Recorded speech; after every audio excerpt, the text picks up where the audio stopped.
কবরের প্রথম ঘন্টা, কবরের প্রথম ঘন্টাতেই তুমি বুঝবা আখিরাত কত কঠিন। রাসূলুল্লাহ সাল্লাল্লাহু আলাইহি ওয়াসাল্লাম বলেন, কবরে যেই নাফরমান প্রশ্নের জবাব দিতে পারবে না, তিনটি প্রশ্নের, তো আল্লাহ তাআলা বলবেন কাযাবা আবদি, ফেরেশতা আমার এই নাফরমান বান্দা মিথ্যা বলেছে।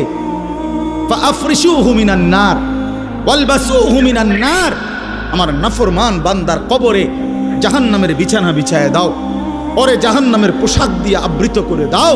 ওয়াফতাহু লাহু বাবান ইলান নার, জাহান্নাম বরাবর তার কবর থেকে দরজা খুলে দাও, কবর খুলে দাও। ওহো, আল্লাহর নবী সাল্লাল্লাহু আলাইহি ওয়াসাল্লাম বলেন, তখন কবর তারে, ফেরেশতা যখন তাকে রাইখা যাবে, কবর তারে ডান দিকের মাটি বাম দিকে একটা চাপ দিবে, বাম দিকের মাটি ডান দিকে চাপ দিবে।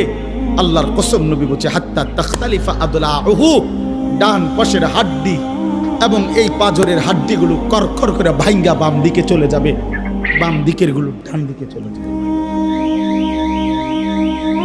ভাইয়া আমার, তুমি তোমার উপরে রহম করো।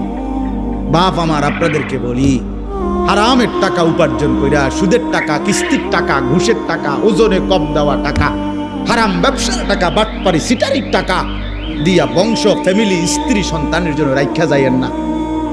ওরা আমনেরে বরবাদ করবে, আপনি নিজেও বরবাদ হইলেন।